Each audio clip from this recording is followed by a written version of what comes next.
back to the HRBP Mindset Show, and Shahan Qamar already spoke about beautiful things about sales management and the career, which is taken up as an accident, but now people have realized if you're passionate enough, you can go extra mile in the field, right? And ये तमाम discussions हमने already कर लिया. बात करेंगे कि अगर किसी को अपना future सेल्स के अंदर डेवलप करना है और अपना फ्यूचर सेल्स के अंदर तैयार करना है और किसी और फील्ड में ऑलरेडी हैं और सेल्स के अंदर आना है, तो उनके लिए कौन कौन से बेबी स्टेप्स हैं लेने चाहिए और सेल्स के अंदर बहुत अच्छा करियर वो बंदा बना सकता है.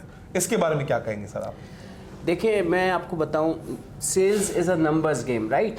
हाँ, जब फाइनेंस वाला जब सेल्स में जाता है तो सबसे फ़ायदा ये होता है कि उसको फाइनेंशियल पे ग्रिप होती है. तो जब वो कस्टमर के साथ बात करता है तो वो उसको बेनिफिट्स दिखाता है नंबर्स के अंदर. सपोज ये प्रोडक्ट लेने से आपको इतने मिलियंस का फ़ायदा हो जाएगा.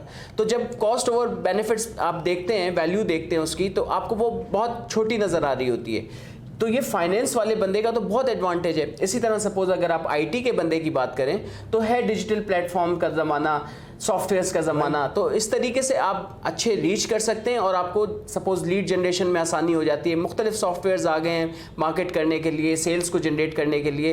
तो आईटी का बंदा अगर सेल्स में आता है तो आईटी वाले को भी फ़ायदा होता है.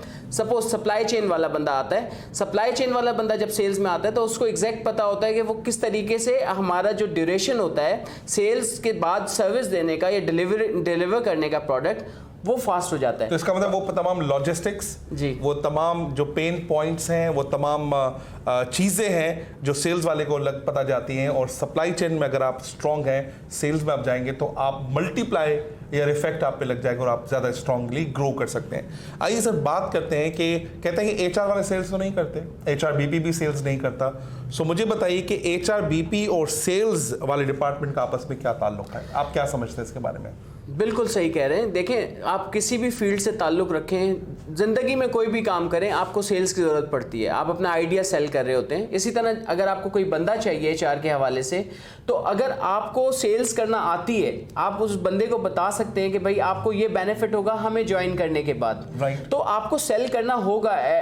मतलब किसी भी आप पोजीशन पे हो, कोई भी काम कर रहे हो, आप सपोज अपनी अम्मी से भी बात करते हैं या किसी अपने वालिद साहब से बात कर रहे हैं, फ्रेंड से बात कर रहे हैं, तो you are selling something, right? You're selling your idea. तो HRBP फिर कैसे सेल कर रहा है, मतलब क्या सेल कर रहा है और क्या मार्केट में बेच रहा है ताकि वो HRBP को पता लग जाए कि we should be a salesman, we should be a silent salesman or anything else. देखें, अपनी कंपनी को अगर आप अपनी कंपनी के बेनिफिट्स नहीं बताएंगे, सपोज आप कोई ऐड लिखते हैं अखबार में कि भाई आपको इस किस्म का बंदा चाहिए, समझ लीजिए कि मुझे चाहिए असिस्टेंट सेल्स मैनेजर चाहिए, आपको असिस्टेंट सेल्स मैनेजर चाहिए, तो आप उसका ग्रोथ बताएंगे कि क्या क्या ग्रोथ है, आपको अपनी प्रोडक्ट्स बता देंगे, आप अपनी कंपनी का फुटप्रिंट बता देंगे. आप देखते होंगे कि मुख्तलिफ ऑर्गेनाइजेशन है जिनको लोग ज्वाइन करने के लिए तरसते हैं. वो वजह क्या है? क्योंकि एचआर वहाँ पर रोल प्ले कर रहा होता है. देखिए, एचआर क्या करता है, उनको जब वो वेलकम करते हैं, जब जैसी कंपनी में आपने किसी बंदे ने ज्वाइन किया, तो उनके आईडीज, उनके लैपटॉप्स, उनकी ईमेल, हर चीज़ बनी हुई होती है. और जब वो फिर उसको वेलकम के लिए गिफ्ट्स वगैरह भी देते हैं, तो ये आप इंगेज कर रहे होते हैं फ्रॉम द डे वन. तो ये एचआर का बड़ा क्रिटिकल रोल है, सेल्स के हवाले से हो, किसी भी हवाले से हो, क्योंकि उनको अपनी कंपनी के इतने बेनिफिट्स दिखाने कि हर बंदा उनकी कंपनी को ज्वाइन करने के लिए तरस रहे. तो यही एक प्लस पॉइंट होता है. फिर एचआर को ज़रूरत नहीं होती कि वो ऐड दे, बल्कि अगर एक बज़ ही चला जाए मार्केट में कि इस कंपनी को इस पोजीशन के लिए बंदा चाहिए, तो आपके पास 100 की बजाय 1000 लोगों की लाइन लग जाती है. तो आपने प्रोजेक्ट करना है, अपनी कंपनी को सेल करना है, अपने एनवायरमेंट कल्चर. देखें, एचआर कल्चर डेवलप करता है ऑर्गेनाइजेशन के अंदर कि भाई ये बेनिफिट्स मिलते हैं. और ये जो जब वो बेसिकली एचआर क्या कर रहा होता है, कम्युनिकेट कर रहा होता है एम्प्लॉयज़ के साथ कि वो, और उसको प्रोजेक्ट भी करना होता है कि आपको डिजिटल सोशल मीडिया प्लेटफॉर्म पे प्रोजेक्ट करना होता है कि आप क्या ट्रेनिंग्स करा रहे हैं, किस तरीके से आप उनको एंटरटेनमेंट का कैसे ख्याल रख रहे हैं, आपकी CSR एक्टिविटीज़ क्या हैं. तो ये सब एचआर के डोमेन में ही आता है. तो इसका मतलब ये हो कि HRBP को सिर्फ और सिर्फ एचआर डोमेन के अंदर नहीं रहना चाहिए, HRBP should be a salesman. यहाँ तक ठीक है? तो इसका मतलब बेसिकली अगर मैं कहूँ कि फॉर एग्जांपल मुझे टिश्यू पेपर्स चाहिए, तो एक प्रोडक्ट है रोज पेटल का, एक प्रोडक्ट है फाइन टिश्यूज़ का, और इसी तरह से हैंकीज़ का, इस तरह बहुत सारे ऐसी प्रोडक्ट्स हैं मार्केट में अवेलेबल है, वो मैं लेता हूँ क्योंकि या तो वो मेरे प्राइस रेंज में आते होंगे, या तो मुझे लगता होगा नहीं मैं बहुत हाइजीनिक हूँ तो मैं स्टरलाइजेशन वाले टिश्यूज़ को खरीदूंगा, या तो मुझे लगता है नो ऐसा कुछ नहीं, मुझे मल्टीपल कलर्स और खुशबू वाले मुझे टिश्यू पेपर्स चाहिए, तो मैं अपनी चॉइस को देखते हुए उस प्रोडक्ट को खरीद लूँगा। अब मुझे बताइए कि अगर मैं HRBP हूँ और मुझे सेल्समैन यानी कि असिस्टेंट मैनेजर सेल्स वाला चाहिए और उसको मैं कंपनी में लेकर आता हूँ, तो यहाँ तो प्रोडक्ट नहीं खरीदी जा रही, या क्या खरीदा जा रहा है? और जैसे हम प्रोडक्ट बेचते हैं या प्रोडक्ट खरीदते हैं तो उसकी कीमत अदा करते हैं, मतलब उसकी प्राइस पे करते हैं। यहाँ पर एक इंसान है, उसको खरीदने के लिए या उसकी क्या चीज़ें खरीदते हैं और उसको क्या पे करते हैं, इसके बारे में थोड़ा बात करते हैं ताकि HRBP ज़्यादा क्लियर हो जाए। देखें, डिपार्टमेंट को बंदा चाहिए, आपने उस रिसोर्स को हायर करना है। जी बिल्कुल ऐसा। देखिए, सेल्स के अंदर एक और सबसे इंपॉर्टेंट चीज़ होती है लिसनिंग।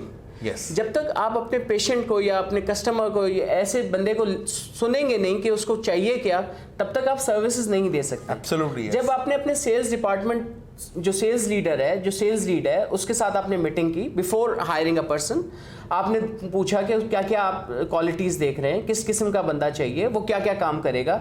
जब आपकी अंडरस्टैंडिंग डेवलप हो जाएगी तब आप उसके लिए ऐड बनाएंगे, अपने नेटवर्क में देखेंगे, उसको कम्युनिकेट करेंगे इस किस्म का, फिर आपको उसी लेवल के आप बंदे लेंगे और उसमें से बेस्ट टैलेंट चूज करेंगे कंपनी के लिए। ऐसा ही है। देखें, ये जो HR की जॉब है, it's not a normal job कि आपने कोई भी पोजीशन के लिए बंदा hire, it's basically a sales job, क्योंकि आपको सेल्स को आपने अप्लाई तो करना ही करना है, क्योंकि at the end of the day आपको KPIs को मीट करना है, आपने टारगेट्स को मीट करना है। और जब आप एक रिसोर्स को हायर करेंगे, जब आप उससे बिठा के पूछेंगे, क्योंकि आपको पता है हर बंदा सेल्स में आने से घबरा रहा होता है, लेकिन आप उस रिसोर्स को रखना चाहते हैं जो पैशनेट है अपने सेल्स के हवाले से, जो रात में सोते हुए भी सेल्स सोचता है। तो जब आप उस बंदे को अपने पास हायर कर लेंगे तो फिर आपको उसके पीछे भागने की जरूरत नहीं है, बल्कि वो बीइंग अ सेल्फ मोटिवेटर वो खुद काम कर रहा होगा, और कंपनी को जो है ना किसी एक्स्ट्रा पुलिसमैन को बिठाने की जरूरत नहीं है उसके ऊपर, बल्कि वो खुद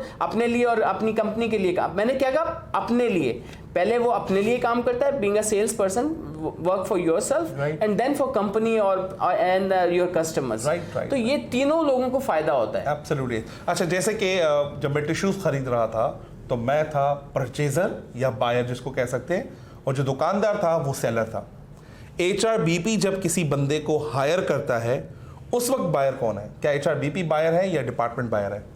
डिपार्टमेंट इज योर बायर। अगर डिपार्टमेंट बायर है, प्राइस कौन पे करेगा? HRBP पे करेगा, या डिपार्टमेंट का जो बजट है उसमें से प्राइस निकलेगी? वो सैलरी होता है। नॉर्मली हम प्रोडक्ट खरीदते हैं, उसमें हम खरीदते हैं कि इस प्रोडक्ट के फीचर्स क्या हैं, इस प्रोडक्ट के बेनिफिट्स क्या हो सकते हैं, इस प्रोडक्ट के एडवांटेजेस क्या हो सकते हैं, इस प्रोडक्ट की जो खरीदने के बाद मेरी नीड्स, मेरी वांट्स पूरी हो रही है, इस प्रोडक्ट खरीदने के बाद मैं अपने आप को प्रेस्टिजियस फील कर रहा हूँ। जैसे कि अगर मैं वॉल्वो की गाड़ी खरीदता हूँ तो मैं फील करता हूँ मैं सेफ। अगर मर्सिडीज बेंज खरीदता हूँ तो मुझे लगता है I am a prestigious candidate, I am a prestigious personality. For example, अगर मैं आईफोन खरीद रहा हूँ तो मुझे लगता है मैं स्वैग हूँ मार्केट के अंदर, राइट? क्या ऐसा टैलेंट हायर करते वक्त ऐसी फीलिंग्स आती हैं? अगर आती हैं तो वो कैसे होती है, उसके बारे में थोड़ा बताइए। देखें, मैंने जैसे पहले बात की पोजीशनिंग, ये चीज़ आ रही है पोजीशनिंग के अंदर। आप कैसे पोजीशन करते हो?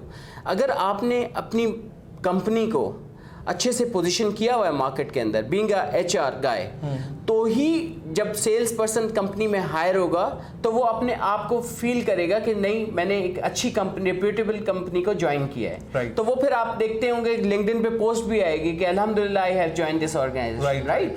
तो ये डिपेंड करता है आपकी पोजीशनिंग पे, आप कैसे पोजीशन कर रहे हैं। तो बीइंग एन HR गाय, आपने अपनी कंपनी को, अपनी जो जॉब इन्वायरमेंट है, कल्चर को, इन सब चीज़ों को आपने प्रमोट करना है और उसको पोजीशन करना है मार्केट में, आपने सोशल मीडिया पर, कि भाई लोगों को आते हुए इस पे फ़ख्र हो, कि वो प्राउड फील करें कि मैंने इस ऑर्गेनाइजेशन को ज्वाइन किया है, जो अपने लोगों का ख्याल रखते हैं, जो अपने कस्टमर्स का ख्याल रखते हैं और वैल्यू देते हैं उनको। राइट। तो इसमें एक और चीज़ ऐड होगी जो आप कह रहे हैं कि मतलब यानी कि HRBPs जो हैं या HR मैनेजर्स जो हैं वो अपने कल्चर को मार्केट में पोजीशन करवाएं, अपने वैल्यूज को मार्केट में पोजीशन करवाएं और अपने एनवायरनमेंट से पोजीशन करें, सेल करवाएं और अपनी चीज़ों को सोशल मीडिया पे इस तरह से सेल करें ताकि जो नया टैलेंट है उनको हमें हायर करने की जरूरत ना पड़ के, भले वो हमें आके ये बताएं कि हम आपका इस रिसोर्स का, इस कंपनी का पार्ट बनना चाहते हैं। ऐसा ही है। तो इसका मतलब ये होगा HRBP सेल्समैन के बाद इनको ब्रांड मैनेजर भी बनना चाहिए। अगर HRBP सेल्समैनशिप की क्वालिटीज अपने पास एडॉप्ट करता है, वो अच्छी टैलेंट एक्विजिशन कर सकता है, अच्छे टैलेंट को रिटेन कर सकता है। और अगर HR manager HRBP brand manager की तरह सोचेगा तो अपनी कंपनी को अच्छी पोजीशनिंग कर सकता है, अच्छी टारगेटिंग कर सकता है, और टैलेंट एक्विजिशन के लिए फिर ज्यादा जोर नहीं लगाना पड़ेगा, बल्कि आप मार्केट में जो कर रहे हैं उसको देखते हुए लोग आपकी तरफ अट्रैक्ट होंगे। सर, अगर ये हम कहते हैं कि कुछ कंपनियां बहुत अच्छी हैं, कुछ कंपनियां मीडियोकर हैं, कुछ कंपनियां बहुत फारिग हैं, तो वो कसूर किसका है? सेल्स टीम का कसूर है या फिर HR का कसूर है? अगर कोई कंपनी बहुत अच्छा परफॉर्म कर रही है, क्या कि उसका सेल्स का डिपार्टमेंट अच्छा है या HRBP और HR का डिपार्टमेंट अच्छा है? आप इसके बारे में क्या कहेंगे जी? देखें, मैं आपको एक बात बताऊं, जो कल्चर है ना वो डेवलप करता है HR। राइट। HR चूंकि देखें पहली ईंट भी HR रख रहा है, Right. और उसको फिर संभालता भी HR है। Right. आपको जिस तरह सेल्स में होता है कि आपने न्यू बिजनेस को नहीं लेना बल्कि उसको रिटेंशन भी रखनी है, बिल्कुल ऐसा ही, क्योंकि फिर आपने क्रॉस सेल करना है और अप सेल करना है। Absolutely, तो किस तरीके से होगा? सपोज अगर आपने कोई अच्छा टैलेंट हायर किया तो आप उस टैलेंट के थ्रू क्रॉस सेल भी कर सकते हैं और अप सेल भी कर सकते Absolutely, हैं। yes. क्यों? क्योंकि आपने मल्टीपल डिपार्टमेंट्स में जब आप जब ऐड देते हैं उसमें बहुत खर्चा होता है, राइट? Right, लेकिन जब आप वर्ड ऑफ माउथ के थ्रू जाते हैं, अच्छे टैलेंट के थ्रू, तो वो उनके जो फ्रेंड्स हैं, उनका जो सर्कल है, जो आपके पास अच्छे काम कर रहे हैं, तो वो जो नेटवर्क बनता है उससे आपको रिजल्ट अच्छे मिलते हैं। Right. आपकी कॉस्ट कम लगती है, क्योंकि at the end of the day आप देख रहे होते हैं कि आपकी कॉस्ट क्या आ रही है, आपको रिजल्ट क्या मिल रहा है। Right. तो वो अच्छे से कम्युनिकेट होता है। देखें, बीइंग एन HR आपको कल्चर डेवलप करना है, माहौल एक बनाना है कि आप जो माहौल आप बनाएंगे वही चीज आप कम्युनिकेट करेंगे फिर आगे। Right. क्योंकि ये नहीं हो सकता कि आप कम्युनिकेट कुछ करें और आपका माहौल कुछ हो। आपको कल्चर भी डेवलप करना है, उसको कम्युनिकेट भी करना है अच्छे से। और देखें, जब तक आप कम्युनिटी के लिए कुछ अच्छा नहीं करेंगे ना, क्योंकि ये नहीं है कि आजकल ऑर्गेनाइजेशन सिर्फ कमर्शियल नहीं है, they are beneficial for society as well. आपने वो चीज़ सेल करनी है कि भाई हम लोग, being a company, we are not just for profit, we are creating a impact in a society as well. तो हम लोगों को बीइंग अ HR और ये अपनी मैनेजमेंट से, जो ओनर्स हैं उनके साथ ये चीज़ कम्युनिकेट करनी चाहिए कि किस तरीके से ये आपको बेनिफिशियल होगा इन द लॉन्ग रन।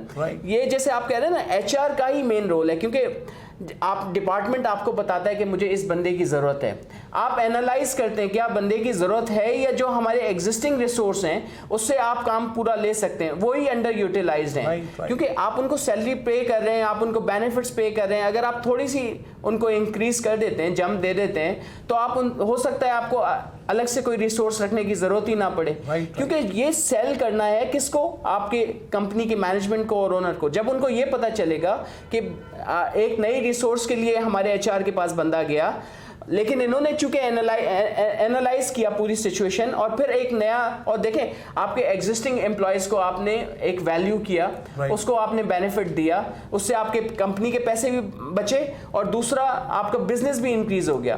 तो आपका जो ओनर्स हैं उनको भी फायदा है, आपकी कंपनी को फायदा है, जो एग्जिस्टिंग, क्योंकि आपका देखें, हमसे सेल्स वालों से अक्सर ये सवाल होता है कि आपके लिए कौन से ज़्यादा कस्टमर इंपॉर्टेंट है, एग्जिस्टिंग या न्यू?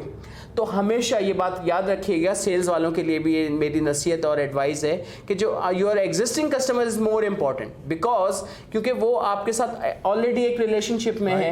वो कहते हैं ना, आपके हाथ में जो परिंदे हैं उनसे बेहतर हैं जो हवा में। तो ये बिल्कुल यही कॉन्सेप्ट है कि जो आपके एग्जिस्टिंग एम्प्लॉयज हैं वो उनसे ज़्यादा बेहतर हैं जो आपने अभी तक हायर नहीं किए। तो आप उनको अगर थोड़ा सा बेनिफिट कर दें तो आपके रिजल्ट्स में फ़र्क पड़ सकता है। Absolutely, yes. I think amazing discussion on the role of a sales manager, on the role of HRBP का रोल एज अ सेल्समैन कैसा होना चाहिए।